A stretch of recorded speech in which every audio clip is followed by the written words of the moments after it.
Konflik batin terparah dari seorang yang merasa dirinya terpandang, saudaraku yang kekasih, adalah ketika ia diminta untuk melakukan sesuatu yang tidak sesuai dengan ekspektasinya dan tidak sesuai dengan status sosial atau jabatan yang disandangnya. Itu buat dia gusar dan bisa panas hati, saudara.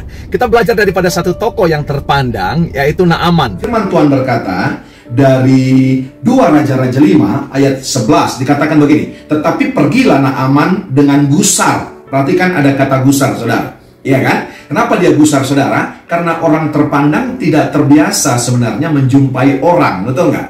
Ya, yang biasanya dia ditemui orang yang punya kepentingan dengan dia. Nah, dia sekarang yang mencari seseorang untuk kesembuhan penyakitnya. Aku sangka bahwa setidak-tidaknya ia datang keluar dan berdiri memanggil nama Tuhan Allahnya, lalu menggerak-gerakkan tangannya di atas tempat penyakit itu, dan dengan demikian menyembuhkan penyakit kustaku. Yang unik daripada peristiwa ini, saudara, Naaman ini kan penyakitnya kusta. Yang biasa yang kita ketahui orang kusta adalah diasingkan dan dibuang. Tapi berbeda dengan Naaman ini. Karena apa? Jangan lupa, dia menyandang status yaitu orang terpandang.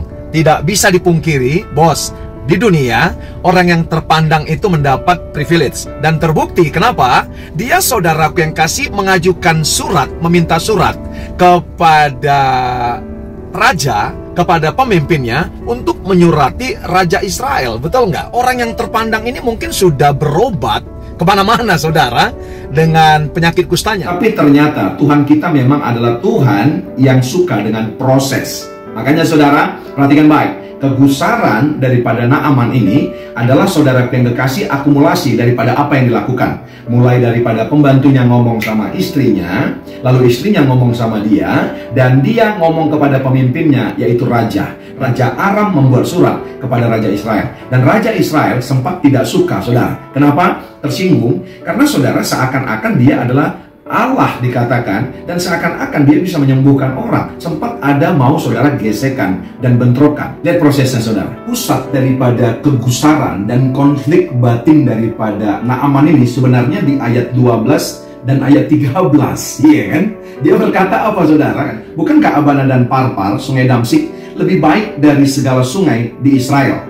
Bukankah aku dapat mandi di sana dan menjadi tahir? Kemudian berpalinglah ia dan pergi dengan panas hati.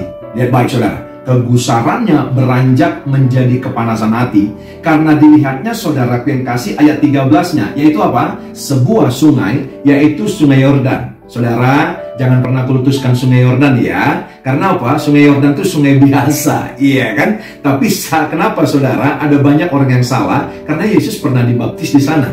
Sesungguhnya yang menyembuhkan bukan Sungai Yordan itu, tapi Allah adalah yang Yehovah Rafa. Nah, jadi konflik batin Naaman, kenapa, saudara? Banyak sungai-sungai di Aram sana, di Damsik, ya kan? Kenapa harus ke Sungai Yordan yang dia lihat tidak prospek? Saudara, tadi di awal saya katakan ada 2, saudara, tokoh, ya kan? Saya tambahkan lagi satu tokoh, yaitu siapa, saudara? Pegawai-pegawainya Naaman yang orang sederhana. Ini permintaan, saudara yang kasih, yang berikutnya juga yang sederhana. 13. Tetapi pegawai-pegawainya datang mendekat serta berkata kepadanya, Bapak, seandainya nabi itu menyuruh perkara yang sukar kepadamu, bukankah Bapak akan melakukannya? Apalagi sekarang ia hanya berkata kepadamu, mandilah, engkau akan menjadi tahir. Haleluya. 14. Maka turunlah ia membenamkan dirinya 7 kali ke dalam Sungai Yordan, sesuai dengan perkataan abdi Allah itu, yaitu Elisa. Lalu pulihlah tubuhnya kembali seperti tubuh seorang anak,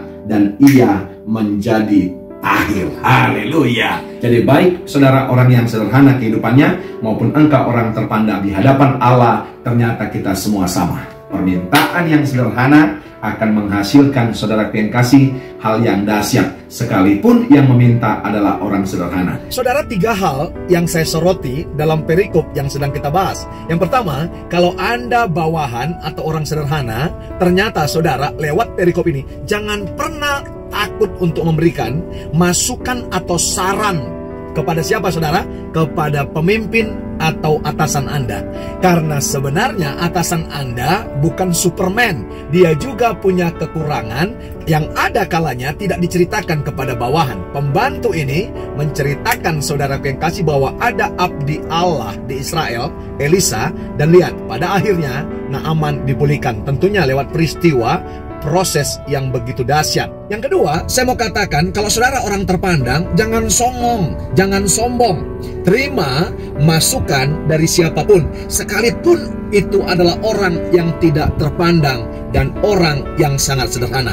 Karena itu bisa membawa Anda kepada pemulihan, kepada breakthrough, kepada jalan keluar apa yang menjadi persoalan Anda. Yang ketiga, saya mau berkata saudara, ini tidak kalah pentingnya.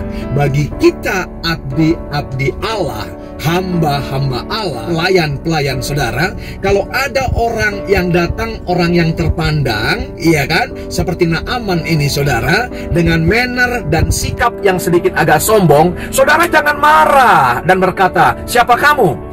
Kenapa saudara? Kalau saudara hamba-hamba Allah melakukan seperti itu tandanya Anda juga adalah orang-orang yang mau dipandang, iya kan? Dan Anda juga adalah termasuk hamba-hamba Allah yang sombong.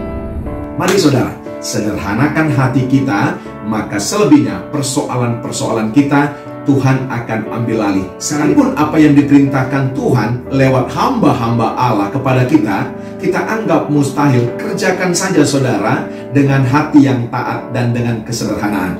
Maka saudara, itu adalah keniscayaan. Dan saudara yang kekasih, engkau akan ditolong Tuhan, Immanuel.